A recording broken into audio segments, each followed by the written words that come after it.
K Umar മൗലവിയുടെ റഹിമഹുല്ലാ തർജുമാനുൽ ഖുർആൻ audio number 890. സൂറത്ത് യാസീൻ 66 മുതൽ 83 വരെയുള്ള ആയത്തുകൾ.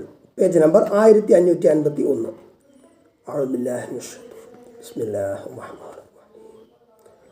ولو نشاء لطمسنا على أعينهم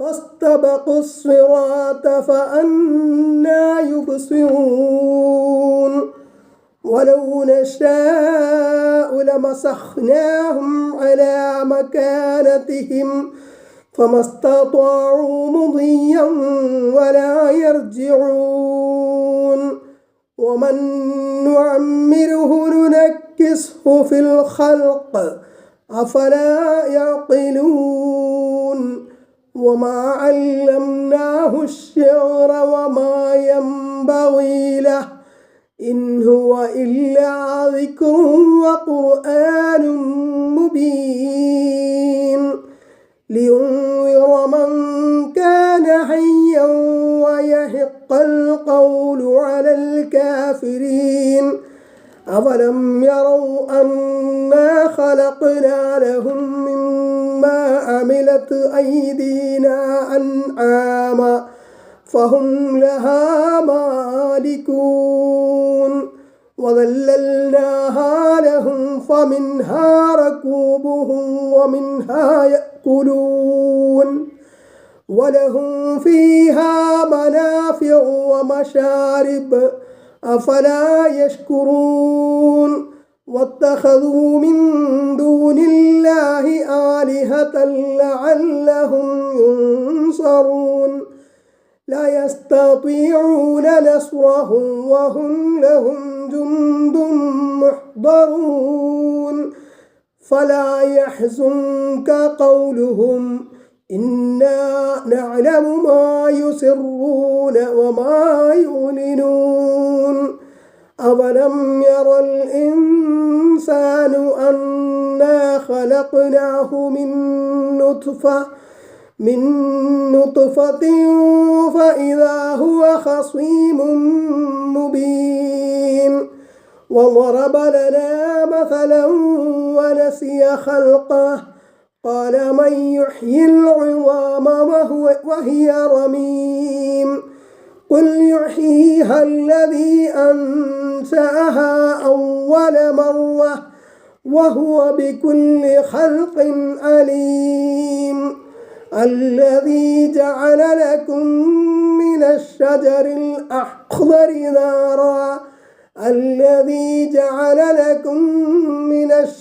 الأخضر نارا فإذا أنتم منه توقدون أوليس الذي خلق السماوات والأرض بقادر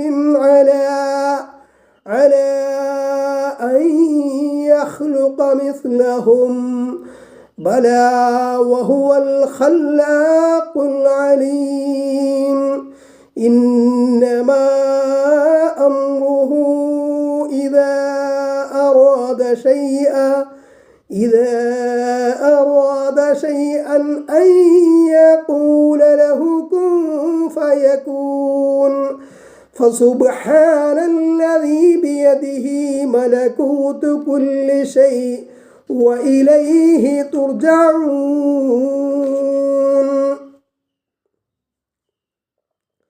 സൂറത്തു യാസീൻ ആയത്ത് 66, പേജ് നമ്പർ 1551. വലൗ നശാഉ ലതമസ്നാ അലാ അഅ്യുനിഹിം, നാം ഉദ്ദേശിച്ചിരുന്നുവെങ്കിൽ അവരുടെ കണ്ണുകൾ നാം തുടച്ചു നീക്കുമായിരുന്നു.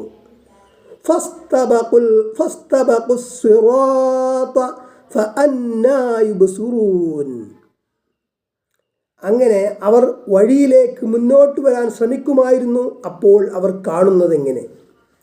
കാണേണ്ട സത്യങ്ങൾ കാണാൻ ശ്രമിക്കാത്തത് കൊണ്ടാണ് അവർ വഴി പിഴച്ചത്. ഈ അക്രമികളെ അള്ളാഹു ഉദ്ദേശിച്ചിരുന്നുവെങ്കിൽ കണ്ണ് കാണാതെയാക്കും. കണ്ണിൻ്റെ കാഴ്ചശക്തിയോ കാതിൻ്റെ കേൾവിശക്തിയോ കൈകാലുകളുടെ പ്രവർത്തന ശക്തിയോ ഒക്കെ ഇല്ലാതാക്കാൻ സർവശക്തന് കഴിയും. അതിനൊന്നും അവന് ഒരു പ്രയാസവുമില്ല. എന്നാലും അവർ നല്ല നിലയിൽ ചിന്തിക്കാനും പ്രവർത്തിക്കാനും തയ്യാറാകുന്നില്ല, ദുർമാർഗത്തിൽ തന്നെ മുഴുകും. ആയത്ത് 67, പേജ് നമ്പർ 1552. വലൗ നശാഉ ലമസഖ്നാഹും അലാ മകാനതിഹിം, നാം ഉദ്ദേശിച്ചിരുന്നുവെങ്കിൽ അവരുടെ സ്ഥാനങ്ങളിൽ വെച്ച് അവരെ നാം രൂപം മാറ്റുമായിരുന്നു. ഫമസ്തത്വാഉ മുദിയ്യം വലാ യർജിഊൻ, അപ്പോൾ അവർക്ക് മുന്നോട്ടു പോകാൻ കഴിയുകയില്ല, മടങ്ങാനാകുകയുമില്ല. എന്തു തരത്തിലുള്ള ശിക്ഷ ഇഹലോകത്ത് വെച്ച് നൽകാനും അള്ളാഹുവിന് കഴിയും. മനുഷ്യരുടെ രൂപം മാറ്റി വേറൊരു രൂപമാക്കിയാൽ എന്തു ചെയ്യാൻ കഴിയും? നടക്കാനും സഞ്ചരിക്കാനും കഴിയാത്ത കോലത്തിലാക്കിയാലോ? ആയത്ത് 68. വമൻ നുഅമ്മിറുഹു നുനക്കിസുഹു ഫിൽ ഖൽഖി, ആർക്കെങ്കിലും നാം ദീർഘായുസ് നൽകുന്ന പക്ഷം അവൻ്റെ പ്രകൃതി നാം തലതിരിച്ചു കൊണ്ടുവരുന്നു. അഫലാ യഖീലൂൻ, അപ്പോൾ അവർ ചിന്തിക്കുന്നില്ലേ? പ്രായം അധികമാവുമ്പോൾ മനുഷ്യൻ എന്തൊക്കെ ചെയ്താലും എന്തെല്ലാം മരുന്നുകൾ കഴിച്ചാലും യൗവനപ്രായത്തിൽ അവസ്ഥയിലേക്ക് മടങ്ങുകയില്ല, ശിശുപ്രായത്തിലേക്ക് മടങ്ങും. അവൻ്റെ ബുദ്ധി, ആലോചന, അറിവ്, ഓർമ്മശക്തി, ദീർഘദൃഷ്ടി മുതലായ കാര്യങ്ങളിലൊക്കെ ഒരു ശിശുവിൻ്റെ അവസ്ഥയിലേക്ക് അള്ളാഹു മടക്കും. ശാരീരികമായും അവൻ ദുർബലനായിത്തീരും. മലമൂത്ര വിസർജനം പോലും പരസഹായമില്ലാതെ നിർവഹിക്കാൻ കഴിയില്ല. വിവേകം നഷ്ടമായ രീതിയിൽ പലതും സംസാരിക്കും. ഈ അവസ്ഥയെ തടുക്കാൻ ആരെക്കൊണ്ടും കഴിയുകയില്ല. നിർബന്ധിതനായി അതിന് വഴങ്ങുകയേ നിവൃത്തിയുള്ളൂ. ഭക്ഷണം കഴിക്കാൻ പോലും അന്യരെ ആശ്രയിക്കേണ്ടി വരും, ശിശുവിനെപ്പോലെ. അപ്പോൾ നിങ്ങൾ ചിന്തിക്കുന്നില്ലേ? നിങ്ങളുടെ കാര്യങ്ങൾ അദൃശ്യനായൊരു പരമശക്തൻ നിയന്ത്രിച്ചു കൊണ്ടിരിക്കുന്നു. അവൻ്റെ കാരുണ്യം കൊണ്ടാണ് കാര്യങ്ങളെല്ലാം സംഭവിക്കുന്നത്. ആയത്ത് 69. വമാ അല്ലംനാഹു ശിഅറ, അദ്ദേഹത്തെ, അതായത് മുഹമ്മദ് നബിയെ നാം കവിത പഠിപ്പിച്ചിട്ടില്ല. വമാ യംബഗീ ലഹ്, അദ്ദേഹത്തിന് അത് യോജിക്കുന്നതുമല്ല. ഖുർആൻ കവിതയാണെന്നും നബി സല്ലല്ലാഹു അലൈഹി വസല്ലം കവിയാണെന്നും ആരോപണമുണ്ടായിരുന്നു.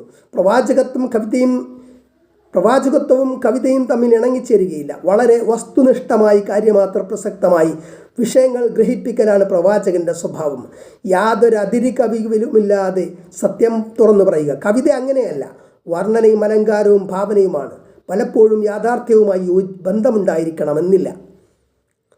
Page number 1553. ഇൻ ഹുവ ഇല്ലാ ദിക്റുൻ വഖുർആനും മുബീൻ, അത് ഒരു ഉത്ബോധനവും കാര്യങ്ങൾ വ്യക്തമാക്കുന്ന ഖുർആനും തന്നെയാകുന്നു. വളരെ ശ്രദ്ധേയമായ ഒരു വചനമാകുന്നു ഇത്. പ്രവാചകന് കവിതാവാസനയില്ല, കവിത പഠിച്ചിട്ടില്ല എന്നതൊരു കുറവല്ല. പക്ഷേ പ്രവാചകന് അത് അനുയോജ്യമല്ല എന്ന കാര്യമാണ് പ്രത്യേകം ഗ്രഹിക്കേണ്ടത്. എന്തുകൊണ്ട്? പ്രവാചകന്മാർ സത്യാസത്യങ്ങളെ പച്ചയായി യാതൊരു കെട്ടിക്കൊടുക്കുമില്ലാതെ മനുഷ്യർക്ക് വിവരിച്ചു കൊടുക്കുകയാണ് ചെയ്യുന്നത്. അതാണ് അവരുടെ മുഖ്യമായ ദൗത്യം. അവിടെ കവിതയ്ക്ക് സ്ഥാനമില്ല. കവിതയെപ്പറ്റി സാഹിത്യ നിരൂപകന്മാർ പറയുന്നത് ഇങ്ങനെയാണ്: കല ജീവിതത്തിൻ്റെ വാസ്തവിക ചിത്രീകരണമല്ല, മനോഹരമായ രൂപാന്തരീകരണമാണ്. ഈ മാറ്റം വരുത്താൻ കവിയെ സഹായിക്കുന്നത് ചിത്രകൽപ്പനയാണ്. കവികൾ കള്ളത്ത സത്യമെന്ന് നമുക്ക് തോന്നുന്ന മട്ടിൽ ആവിഷ്കരിക്കുന്നവരാണ്.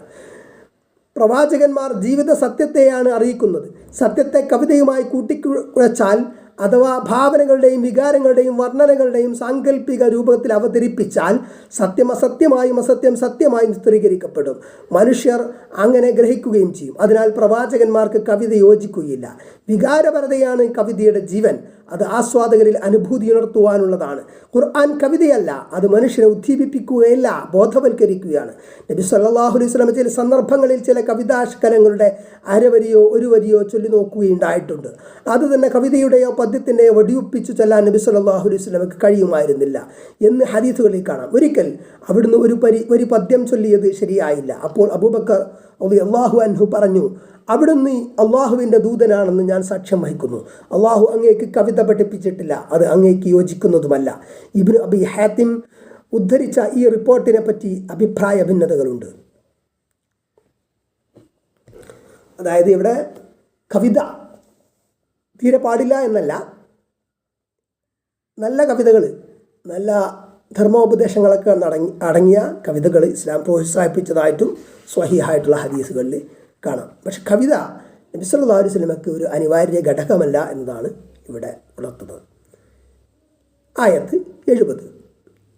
ലിയുൻദിറ മൻ കാന ഹയ്യൻ, ജീവനുള്ളവർക്ക് താക്കീത് നൽകുവാനും, വയഹിഖൽ ഖൗലു അലൽ കാഫിരീൻ, നിഷേധികളെപ്പറ്റി ശിക്ഷയുടെ വചനം സത്യമായി പുലരുവാൻ വേണ്ടിയും. ജീവനുള്ളവർക്ക് എന്നാൽ ചിന്തിച്ചു കാര്യം ഗ്രഹിക്കുന്നവർക്ക് എന്നർത്ഥം. ജീവിച്ചിരിക്കുന്നവർക്ക് താക്കീത് നൽകാൻ അവതരിപ്പിക്കപ്പെട്ട കാര്യം പച്ചയായി എടുത്തു പറയുന്ന സൂറത്ത് യാസീൻ. മരണാസന്നരായ വിശ്വാസികളെ ഓതിക്കേൽപ്പിക്കണമെന്ന ഹദീസ് ദുർബലമാണ്. മയ്യത്തിൻ്റെ അടുക്കൽ വെച്ച് യാസീനും മറ്റും ഓതുന്നതിന് ഒരു തെളിവുമില്ല. ജീവിതകാലത്ത് ഈ താക്കീത് ശ്രദ്ധിച്ചു കഴിയുന്നത്ര സൂക്ഷ്മത ഭരിച്ചവർക്ക് ഖുർആൻ പാരായണം മനസ്സിന് ശാന്തിയും സമാധാനവും പ്രദാനം ചെയ്യും. എന്നാൽ സമുദായത്തിൽ ഭൂരിപക്ഷത്തിൻ്റെയും സ്ഥിതി ദയനീയവും പരിഹാസ്യവുമാണ്. ഖുർആൻ ഓതാനോ പഠിക്കാനോ ഭൂരിപക്ഷവും തയ്യാറാകുന്നില്ല. ഓതുന്നവരിൽ തന്നെ ചെറിയ അംശമാണ് അർത്ഥം മനസ്സിലാക്കി പഠിക്കുവന്നവർ. ജീവിതകാലത്ത് പണ്ഡിതന്മാർ ഇത് ഓതിക്കൊടുത്ത് മനുഷ്യരെ ഉദ്ബുദ്ധരാക്കുന്നില്ല. പിഞ്ഞാണത്തിൽ എഴുതി കുടിക്കും, എഴുതി ചുമരിലും വാഹനത്തിലും കെട്ടിത്തൂക്കും. മരിച്ചവനരികിലും ഖബറിനടുത്തും യാസീൻ ഉറക്കെ ഓതിക്കൊണ്ടിരിക്കും. എന്ത് ഫലം?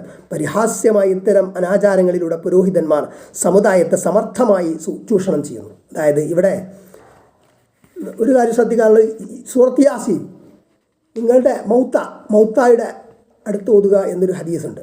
അത് സ്വഹീഹാണോ വായിഫാണോ അഭിപ്രായ വ്യത്യാസമുണ്ട്. ഉമർ മൗലവി റഹിമഹുല്ല അത് ദുർബലമായിട്ടാണ് ഇതിൽ വ്യക്തമാക്കിയിട്ടുള്ളത്. അങ്ങനെ പറഞ്ഞ പണ്ഡിതന്മാരുണ്ട്. ഇനി അത് സ്വീകാര്യമാണ് എന്ന വീക്ഷണപ്രകാരമാണെങ്കിൽ പോലും അത് മരണം ആസന്നമായവരുടെ അടുത്ത് ഒതുക എന്നതാണ്. പരലോകത്തെക്കുറിച്ചൊക്കെ പറയുന്ന കുറേ വചനങ്ങളൊക്കെ ഉള്ള സൂറത്താണ് അത്. എന്നാൽ മരിച്ച് കഴിഞ്ഞ ശേഷം ആ മയ്യത്തിൻ്റെ അടുത്ത് വെച്ചിട്ട് സൂറത്ത് യാസീൻ ഓതുക എന്നതിന് ഒരു തെളിവും യഥാർത്ഥത്തിലില്ല. ഉമർ മൗലവിയുടെ റഹിമഹുല്ല തർജുമാനുൽ ഖുർആൻ ഓഡിയോ നമ്പർ 891, സൂറത്ത് യാസീൻ ആയത്ത് 71, പേജ് നമ്പർ 1553. അവലം യറൗ അന്നാ ഖലഖനാ ലഹും മിമ്മാ അമിലത് ഐദീനാ വഅൻആമൻ. അവർ കണ്ടില്ലേ നമ്മുടെ കൈകൾ പ്രവർത്തിച്ചതിൻ്റെ ഫലമായി കന്നുകാലികളെ അവർക്ക് നാം സൃഷ്ടിച്ചു കൊടുത്തു. Page number 1554. ഫഹും ലഹാ മാലികൂൻ. അങ്ങനെ അവർ അവയുടെ ഉടമസ്ഥരാകുന്നു. കച്ചവടം, വ്യവസായം, കൃഷി മുതലായവയിൽ മനുഷ്യപ്രയത്നങ്ങൾക്ക് ഭാഗികമായ പങ്കുണ്ട് എന്ന് പറയാം. എന്നാൽ കന്നുകാലി മൃഗങ്ങളുടെ സൃഷ്ടിപ്പിൽ അവർക്ക് യാതൊരു പങ്കുമില്ല. അത് അള്ളാഹുവിൻ്റെ മാത്രം പ്രവർത്തനങ്ങളിൽപ്പെട്ടതാണ്. മനുഷ്യൻ അവയുടെ ഉടമയായി തീർന്ന് ഉപയോഗപ്പെടുത്തുന്നു എന്ന് മാത്രം. ആയത്ത് 72. വദല്ലൽനാഹാ ലഹും. അവയെ അവർക്ക് നാം വഴിപ്പെടുത്തി കൊടുക്കുകയും ചെയ്തു.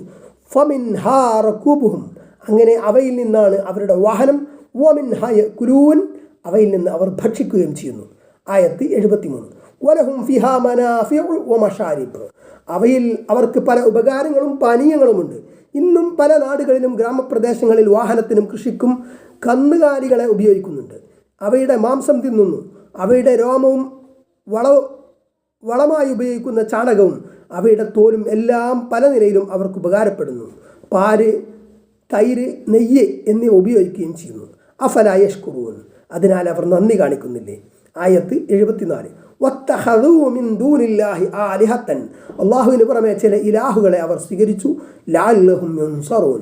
അവർക്ക് സഹായം ലഭിക്കുന്നതിന് വേണ്ടി. ആയത്ത് 75. ലാ യസ്തതിഊന നസ്റഹും.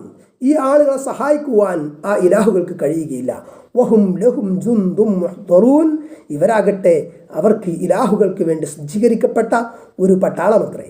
ഇത്രയും അനുഗ്രഹങ്ങൾ നൽകിയ അനുഗ്രഹദാതാവിനോട് മനുഷ്യർ നന്ദി കാണിക്കുന്നില്ല.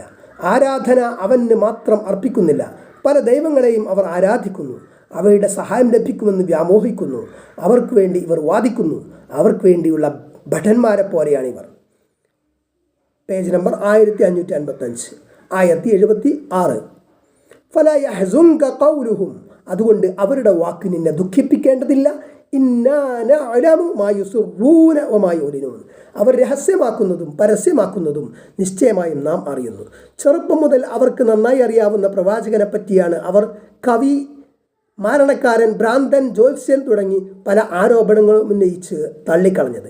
അത്തരം ആരോപണങ്ങൾ പരസ്യമായി അവരുന്നയിച്ചിരുന്നെങ്കിലും സ്വകാര്യ സദസ്സുകളിൽ നബി സല്ലല്ലാഹു അലൈഹി വസല്ലമയുടെ സത്യസന്ധതയും വിശ്വസ്തതയും അംഗീകരിക്കുകയും ചെയ്യും. അതുകൊണ്ട് ആരോപണങ്ങളെപ്പറ്റി വിഷമിക്കേണ്ടതില്ലെന്ന് ഖുർആൻ സാന്ത്വനിപ്പിക്കുന്നു.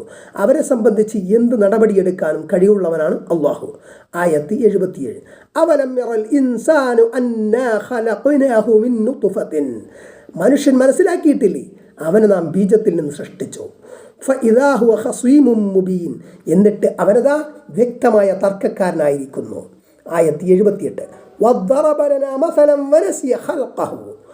അവനെ സൃഷ്ടിച്ചത് മറന്നുകൊണ്ട് അവൻ നമുക്കൊരു ഉപമയുണ്ടാക്കിയിരിക്കുന്നു. മനുഷ്യരിൽ ദൈവനിഷേധികളും പരലോക നിഷേധികളുമുണ്ട്. അവരെ സംബന്ധിച്ച് ചിന്തിച്ചു നോക്കിയാൽ തന്നെ ആ നിഷേധം അവർ ഒഴിവാക്കും.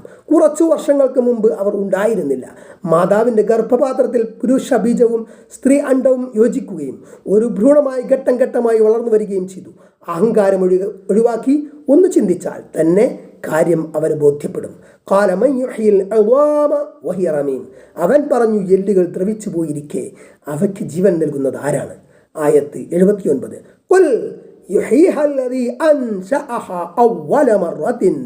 പറയുക, അവക്ക് ആദ്യത്തെ തവണ ജീവൻ നൽകിയവൻ തന്നെയാണ് രണ്ടാമത്തെ തവണയും ജീവൻ നൽകുന്നത്.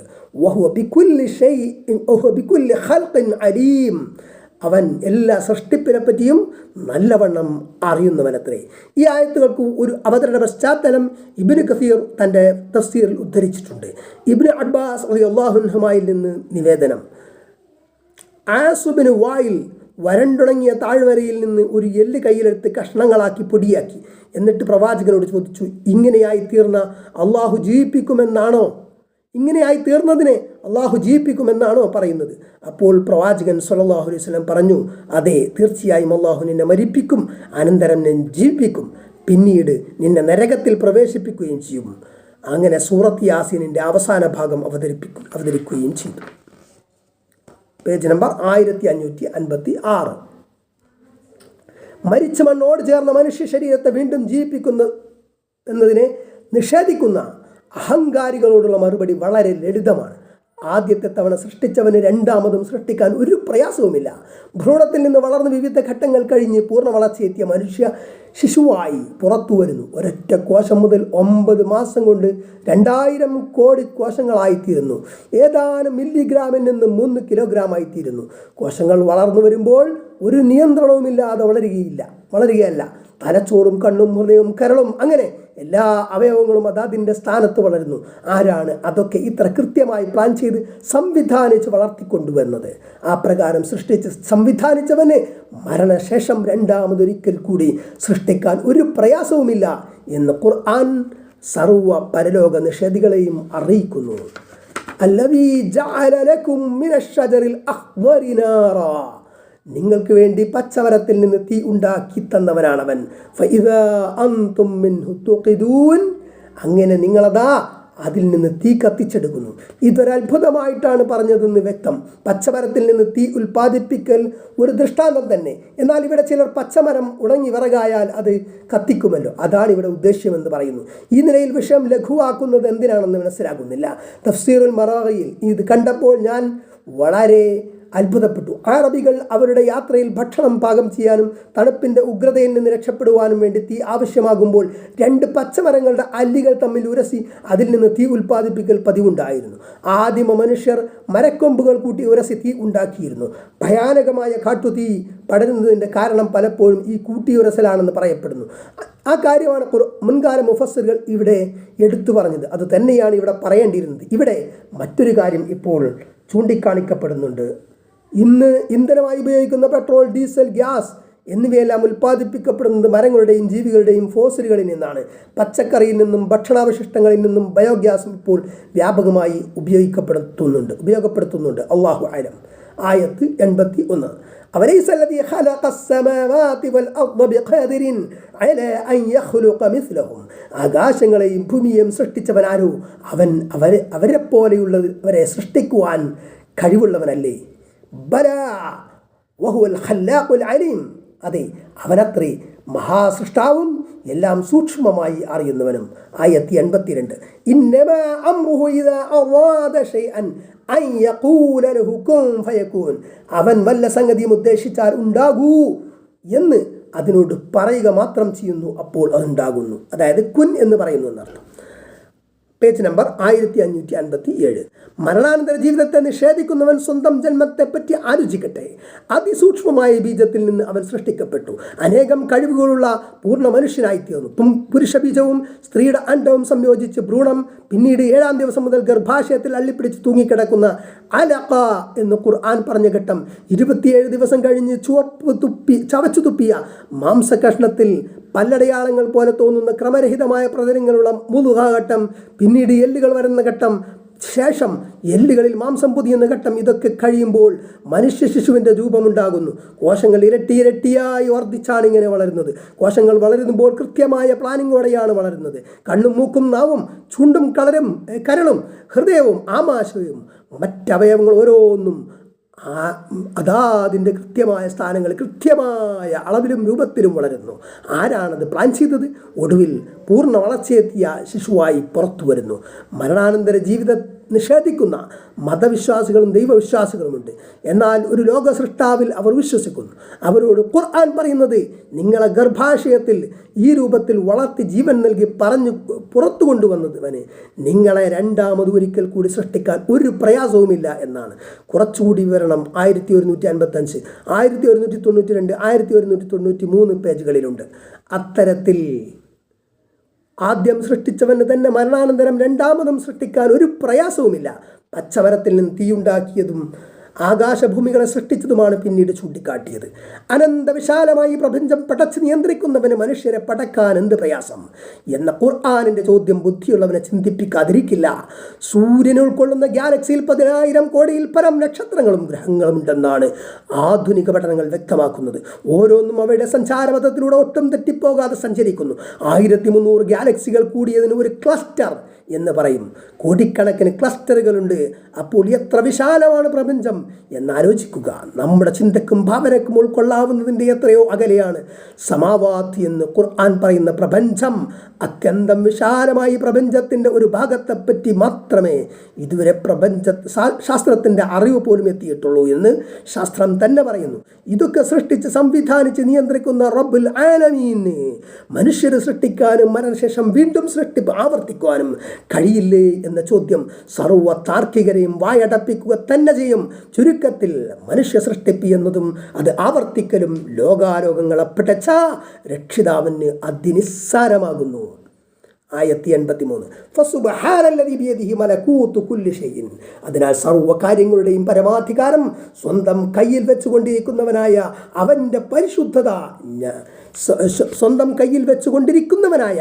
അവൻ്റെ പരിശുദ്ധത ഞാൻ പ്രഖ്യാപിക്കുന്നു.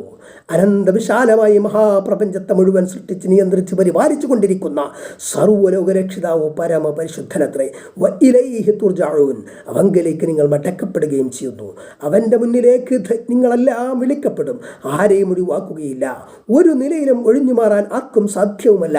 ഓരോരുത്തരും അവരവൻ പ്രവർത്തിച്ചതിൻ്റെ പ്രതിഫലം പൂർണ്ണമായി നൽകും. ഈ അധ്യായത്തിൽ ഇതുവരെ ഉദ്ബോധിപ്പിച്ച കാര്യങ്ങൾ ആറ്റിക്കുറുക്കി ഈ അവസാന വചനത്തിൽ സൂചിപ്പിക്കുന്നതായി